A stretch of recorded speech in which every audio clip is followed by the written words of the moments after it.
बहुत दिक्कत हो गई है क्योंकि चाइना जो है वो शज़गाम वैली में अपनी एक्टिविटी बढ़ा रहा है। चलिए देखते हैं ऐसा क्यों है। ग्राफिक डिज़ाइनिंग सीखनी है, सर्टिफिकेशन कोर्स है दोस्तों। मतलब I am very proud of my study glows team, क्योंकि वो एक ग्राफिक डिज़ाइनिंग का कोर्स लिया है जिसके या तो ट्यूटर बहुत मुश्किल से आपको मिलते हैं, नहीं तो इसका कोर्स ही नहीं मिलता। तो मात्र 500 रुपये का कोर्स है। अब आपको घंटों नहीं बैठना है, 1 सेकंड में काम होगा। तो डिस्क्रिप्शन कमेंट बॉक्स पे लिंक है और 600 सीट्स बची हैं, तो अपनी सीट बुक करिए। तो भैया देखो क्या हुआ है, शज़गाम वैली को लेकर बहुत ज़्यादा बवाल चला है। अब मैंने शज़गाम वैली पे पूरा लेक्चर लिया था, ठीक है। प्रधानमंत्री जवाहरलाल नेहरू ने 6-7 साल पहले बोला था कि शज़गाम वैली में एक ऑक्यूपेशन जो है वो इलीगल है। 1963 का एग्रीमेंट है, पाकिस्तान ने इलीगली जो है जम्मू कश्मीर का ये पार्ट जो है 40% जम्मू कश्मीर का ये पार्ट मतलब 40% जो है वो जम्मू कश्मीर का, मतलब कश्मीर का पाकिस्तान ओन करता है, उसमें 10% उसने चाइना को दे दिया है। इसको ट्रांस, ये वैसे तो शज़गाम वैली जो है वो ट्रांस काराकोरम ट्रैक्ट में आता है, और मैंने आपको बहुत अच्छे से शज़गाम वैली पे बताया था कि आखिरकार ऐसा क्यों है। और Bharat, why India is furious. General Upendra Dwivedi ने बोला कि ये जो शज़गाम वैली में बिल्डअप है, आप रोड बनाते जा रहे हो, ये इनवैलिड है, इलीगल है।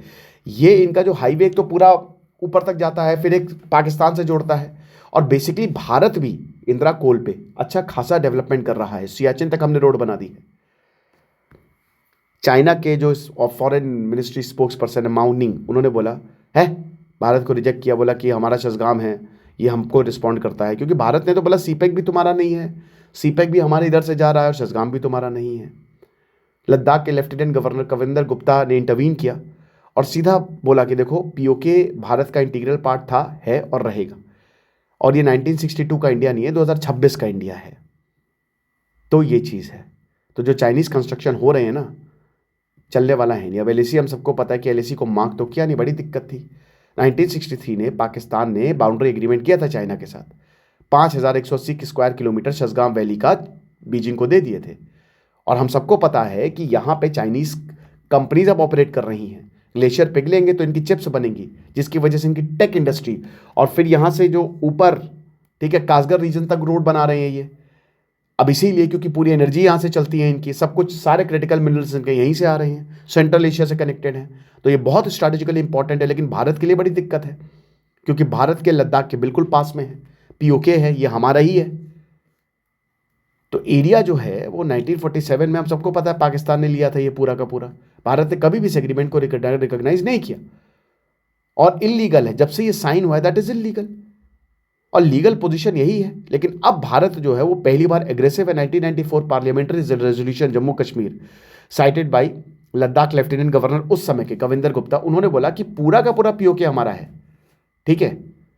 चाइना अब शज़गाम वैली को बोलता है कि वो तो सेटल्ड चाइनीज टेरिटरी है, मतलब अब हम सेटल हो चुके हैं, हम यहाँ पे, हमने रोड बना दी है, हमने घर बना दिए, हमने मिलिट्री फैसिलिटीज भी बना दी है।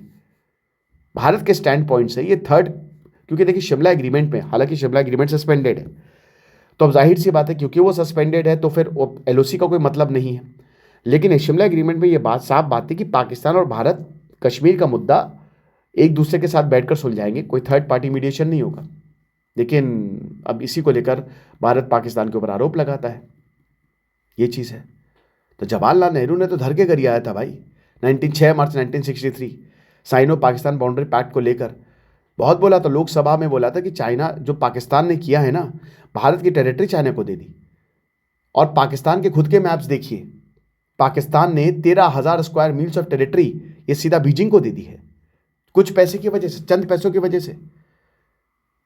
ऐसा नहीं होने वाला। अब देखो दोस्तों, सबसे बड़ी बात यह है कि यहां कोई बाउंड्री नहीं है, मैं कई बार बता चुका हूं।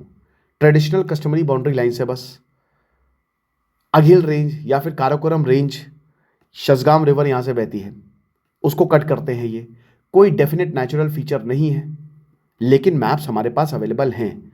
और चाइना को वार्न किया था नेहरू ने कि कश्मीर को तुम अपने लिए, अपने स्ट्रैटेजिक एम्बिशंस के लिए इस्तेमाल कर रहे हो। हम सबको पता है दलाई लामा का इशू, दलाई चाइना कह रहा है कि हम अपने हिसाब से दलाई लामा चुनेंगे, और दलाई लामा तो कहो तो भाई नेचुरल जो प्रोसेस उसी से चुना जाता है, ठीक है। जो प्रेजेंट दलाई लामा है उनको विजन आएगा कि कहाँ पे दलाई लामा अगला जन्मेगा। चाइना कहता है वोटिंग से चुनेंगे जो पहले होता था। और दलाई लामा इशू चाइना और भारत के बीच में, और इंफ्रास्ट्रक्चर, ये दो इश्यूज ऐसे हैं फिर से कॉन्फ्लिक्ट पैदा करते जा रहे हैं। लेकिन उस समय जवाहरलाल नेहरू ने बोला था कि चाइना जो है भारत और पाकिस्तान के बीच में जो दरार है उसको एक्सप्लॉइट कर रहा है, और यही तो चाइना कर रहा है। पाकिस्तान और भारत को, भारत पाकिस्तान नेचुरल नेबर्स है, लेकिन चाइना क्या कर रहा है, लड़वा रहा है दोनों को, दोनों को लड़वा रहा है, बंदर मजा ले रहा है, आप ऐसा समझिए। तो न्यू दिल्ली ने दोनों पाकिस्तान और चाइना को लेकर प्रोटेस्ट किया था उस समय, और आज चाइना ने रोड बना लिया, मिलिट्री इंफ्रास्ट्रक्चर बना लिया है।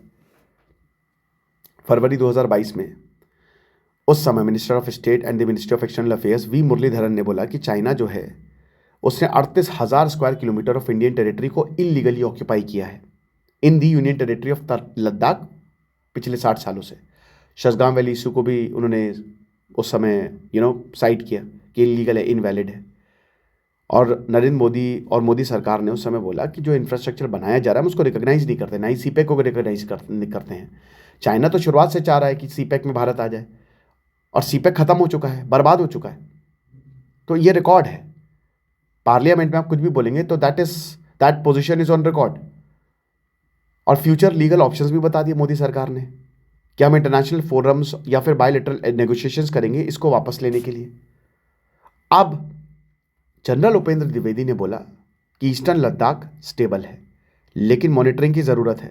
पाकिस्तान को वार्न किया, मिस इन्वेस्टमेंट करोगे वेस्टर्न सेक्टर में, नंगा करके दौड़ाएंगे। इंडिया और चाइना ने ट्रूप रीएडजस्टमेंट किया ताकि एलएसी स्टेबल रहे। कॉशियस डीएस्केलेशन है, चाइना को भी पता है कि भाई ऐसा ना हो कि भारत गुस्से में आके, क्योंकि ये 1962 का भारत नहीं है, बहुत अच्छी किताब है द वॉर दैट वाज़न्ट, उसमें साफ साफ है कि भारत तो वॉर जीत जाता। आर्मी चीफ ने पब्लिकली स्टेट किया कि शसगांव वैली हमारा पार्ट है, और आर्मी चीफ का स्टेट करने का मतलब एक्शन लेने के लिए हम तैयार हैं। सीपेक 2.0 जो चाइना पाकिस्तान की एक्टिविटीज एरिया में चल रही है, बोला कि भारत कोई भी जॉइंट इंफ्रास्ट्रक्चर पुश को इलीगल मानता है। और ऑपरेशन सिंदूर भी दोहरा दिया कि किस तरीके से भारत ने नाक को चने चबवा दिए थे, चाइना को भी, टर्की को भी और पाकिस्तान को भी एक साथ।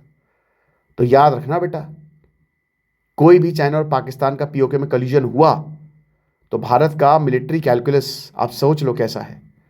अब चाइना क्यों, why China building near Ladakh, क्योंकि चाइना की एक्टिविटी शसगांव वैली में सिविलियन इंफ्रास्ट्रक्चर से बियॉन्ड जाती है। ये यही करते हैं, ये इलीगल ऑक्यूपाई करेंगे और उसके बाद वहाँ पे रोड बना लेंगे, वहाँ पे मिलिट्री, मतलब ये दिखाएंगे कि ये खाली सिविलियंस के लिए, सेटल कर देंगे चाइनीज़ को, बट एक्चुअल में लॉजिस्टिक सप्लाई, मिलिट्री फैसिलिटीज सब यहाँ पे होती है, हवाई पट्टी बना लेंगे। तो चाइना ने लगातार भारत के डिफेंस को टेस्ट किया है, जो 3,500 का एलएसी जिसको चाइना रिकॉग्नाइज नहीं करता है। हमने इलीगल तरीके से ये दिया, लेकिन उसके बावजूद हम कह रहे हैं कि आओ टेबल पे बैठ के सुलझा लेते हैं। बट याद रखिए, काराकोरम कॉरिडोर 590 किलोमीटर है, वो पीओके से जाता है, और एक बहुत इंपॉर्टेंट जोन है, मतलब it is a very important zone for joint strategic activity, और भारत की जोग्राफिकल बफर को अंडरमाइन करता है। तो याद रखिएगा कि भारत एक्शन लेने के लिए तैयार है। आपको क्या लगता है मुझे कमेंट बॉक्स में बताइएगा, बाकी आप हमारे कोर्स को अवेल कर सकते हैं। Thank you so much.